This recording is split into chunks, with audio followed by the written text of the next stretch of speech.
actually, ever since I was at university, and I read Jeremy Bentham, that the best society is the one in which there's the most happiness and the least misery.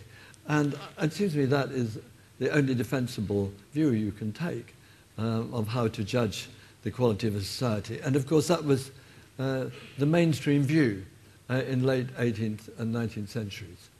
In the 20th century it disappeared from view because of philosophical skepticism and the lily-livered approach of psychologists who gave up believing that they could tell what was going on inside anybody else and took to behaviorism. About 30 years after that, the economists followed them.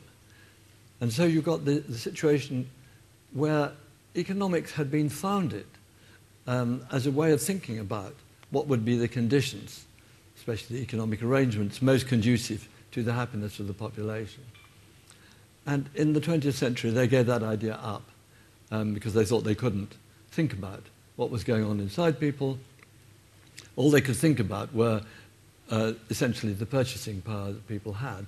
And so you got this obscenity of the GDP as the measure of the level of progress of a society. And it's been a very, very bad period in terms of value systems, and I think it's not been good for the well-being of the population that we've had this extraordinarily narrow-minded, semi-materialistic view of what is the fundamental goal of our society. However, fortunately, psychology has seen the light, and we now have the science of happiness, where we know a great deal about who's happy, who isn't happy, based partly on what people say about themselves.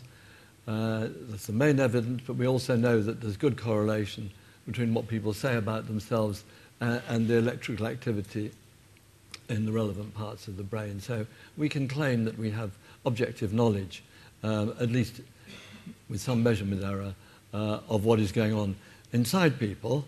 And so what have we learned from this? Well, the first thing we've learned is depressing, which is that in spite of all the material progress of the last 60 years, people are no happier now than they were 60 years ago. I think this is a real challenge to our society.